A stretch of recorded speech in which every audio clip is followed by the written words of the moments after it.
Now, I want to kind of in closing, I want to mention this. Maybe you're a financial advisor. Maybe you're a real estate investor. Maybe you're somebody who would like to see this strategy for what it can do to help you accumulate wealth. So let me just show you something that might help open your eyes. When you see those little strip malls, when you come up to a intersection, you know, there's a four-way street like this, and you see those strip malls, they kind of go like this, and then there's parking out here like this. All the cars are parked in here. And then there's like businesses in here. Maybe this is a pizza shop, a hair shop, you know, a bridal shop, all these different noodles or McDonald's or something, you know, whatever. Sometimes you see the ones with the little hallways in here, and they divide the shops up. You go down the hall, and there's 2 or 3 shops inside. Well, a real estate investor told me one time, was talking about his city, and he told me you could buy those for about $40,000 a piece. And he said what was so amazing about owning them, they were only like 16 by 24 or something. They weren't very big. But he said they're little gems in the investment community. He said because they're not very expensive to get into, and he said you can make $1,000 rent on these things, right?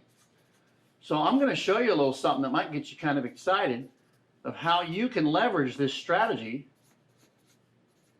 Quickest way I know of to be to $1 million in 10 years. And I'll let you do the math. These little dudes have an income potential of $1,000 a piece, and they cost 40 grand. Let's go back and let's use my same client that we talked about with the $100,000 mortgage that was making what? $10,000 a month, and he was spending $8,000 for bills. So that's going out, $10,000 coming in.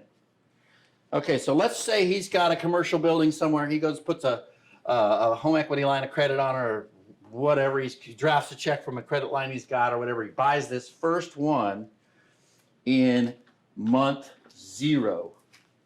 Right at the beginning, he buys his first unit.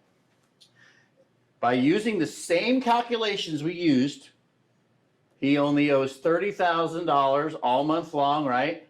He pays his bills. At the end of the month, he owes $38,000. He comes into August, puts his check in, he owes $28,000. Pays his bills, it goes up to $36,000. Goes down $2 grand, right? So in month 21, my investor, he owns this one, he now buys this one right here, right? So now he's got 2 of these units. And on it goes. At month 42, he gets this one. At month 63, he gets this one. And at month 84, he acquires this one by writing a check. I'm not done. In 7 years, he's got 5 of them. But I have something I like to call cash flow stacking. If we now take the $1,000 that from month 0 to month 21, and we add it to this, and we were putting $11,000 in here, we're somewhere around, I think the math comes out at month 13.5 to get the second one.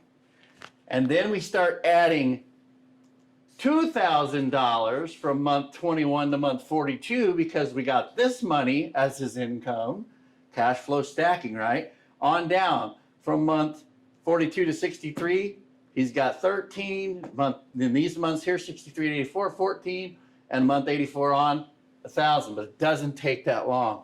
In about 39 and a half months, Mr. Real Estate Investor, you can own all these units just by changing where your money goes.